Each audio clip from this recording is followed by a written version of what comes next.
Aku ingin menjatuhkanmu. Bab 524. Di malam hari, langit gerimis dengan hujan ringan, dan suhunya sepertinya turun beberapa derajat dalam sekejap. Cuaca di kota Pasir Bumi secara resmi memasuki akhir musim gugur. Menurut laporan cuaca, ada udara dingin di utara dan cuaca di Pasir Bumi diperkirakan akan dingin selama sekitar 1 minggu. Tiba-tiba, udara menjadi dingin. Arila benar-benar tidak siap. Arila hanya mengenakan kemeja tipis. Arila berdiri di luar dan meniup udara dingin, gerimis dengan hujan ringan. Seperti biasa, jika Carson tidak bekerja lembur, mobil Carson akan tiba di rumah tepat waktu pukul 6.30. Hari ini Arila sudah menunggu beberapa saat di gerbang, tapi Arila belum melihat kedatangan Carson. Awalnya Arila mau masuk kembali dan menambahkan mantel lalu keluar lagi. Tapi Arila khawatir, jika Arila masuk ke dalam, nanti Carson akan kembali. Arila berharap bahwa ketika Carson kembali, Arila yang akan melihat pertama kali. Arila ingin bertemu dengan Carson segera. Tiba-tiba merapatkan tangan, berdiri di platform keamanan. 2 mata telah melihat di kejauhan jalan. Mobil Carson datang. Arila dapat melihat pertama kali. Setelah menunggu sebentar, mobil Carson akhirnya perlahan memasuki gerbang. Melihat bahwa Carson semakin dekat dengan Arila, Arila menunggu lebih dari setengah jam. Tanpa sadar wajah Arila tersenyum. Pada titik ini, langit sudah gelap, lampu menyala, dan hujan ringan jatuh di depan mobil. Seperti tirai hujan, terlihat seperti semacam keindahan. Carson duduk di kursi belakang mobil dan sambil menutup mata. Ketika mobil itu tiba di rumah, Carson membuka matanya. Ketika Carson membuka mata, pandangan pertama kali melihat Arila berdiri di gerimis melalui jendela di depan mobil. Arila mengenakan gaun aprikot dengan selendang panjang. Diperkirakan sudah berdiri sebentar di bawah hujan.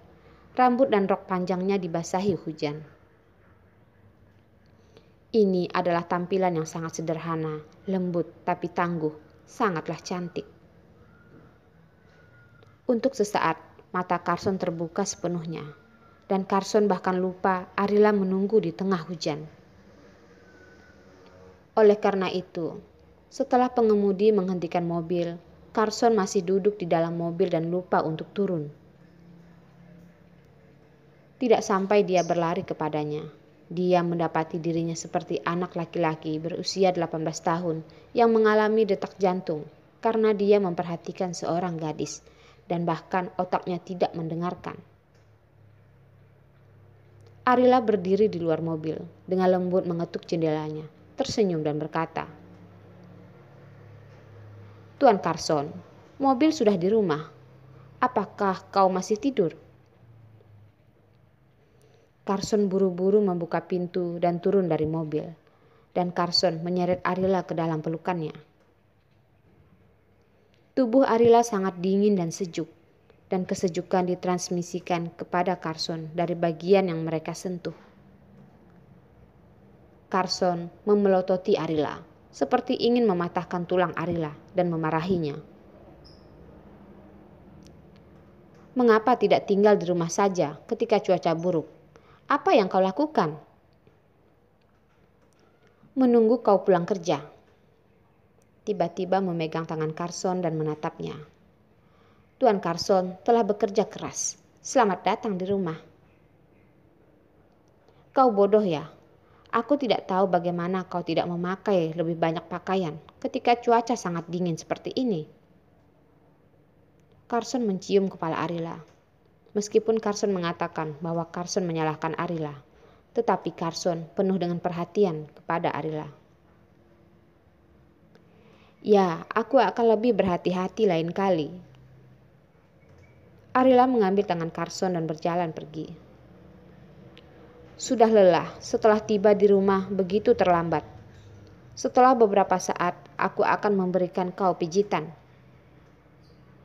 Carson terkekeh. Kapan kau belajar untuk memijit?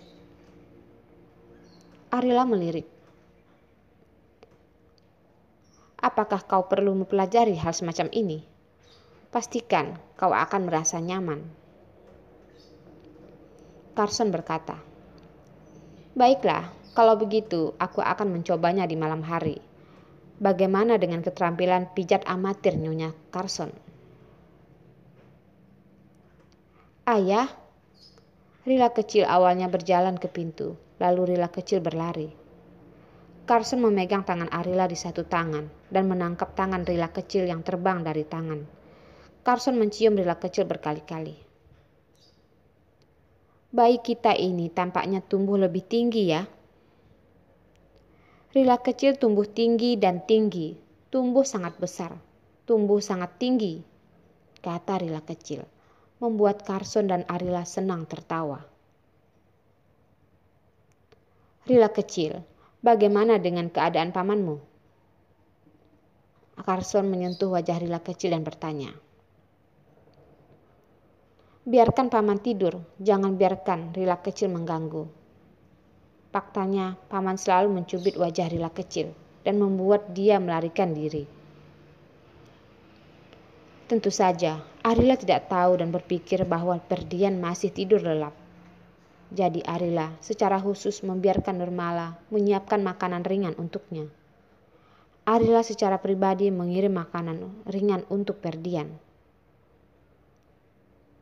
Arila tidak tahu apakah sudah menyinggung saudara lelakinya. Ketika Arila melihat Ferdian, Ferdian tidak memiliki wajah yang baik. Biarkan Arila meletakkan bubur dan Arila meniupnya. Arila kembali ke kamar. Rila kecil sudah tertidur. Carson pun sudah keluar dari kamar mandi dan hanya memakai sehelai handuk. Seorang lelaki yang begitu tampan keluar dari sosok pemandian.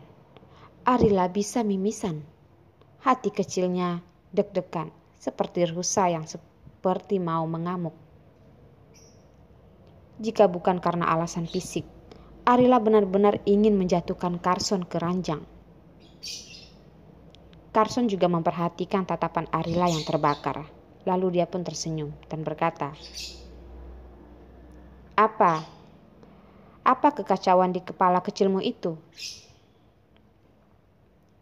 Aku sedang memikirkan bagaimana cara untuk menjatuhkanmu. Arila berpikir seperti ini dan tidak bermaksud untuk mengatakannya.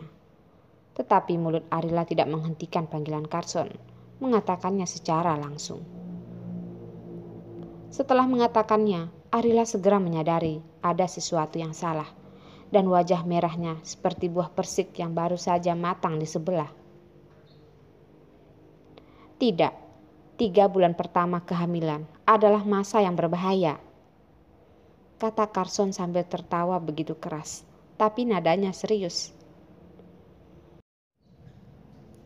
Tiba-tiba, Arila merasa bahwa dia tidak punya wajah untuk bertemu orang. Setidaknya tidak memiliki keberanian untuk mengangkat kepala untuk melihat orang lain. Arila ingin bersembunyi di kamar mandi tanpa berpakaian apapun. Tetapi begitu Arila bergerak, Carson meraih Arila dan bertanya dengan serius. Apakah kau benar-benar menginginkannya? Apa yang aku inginkan? Tiba-tiba Arila lambat menanggapi. Arila bersumpah bahwa benar-benar tidak mengerti arti yang Carson katakan. Jadi ketika Arila menatap mata licik Carson, Arila seperti membuat lubang di dalam. Namun sama seperti Arila tidak sabar untuk membuat lubang di dalamnya, suara rendah dan seksi Carson terdengar lagi di telinga Arila. Carson berkata sambil tersenyum.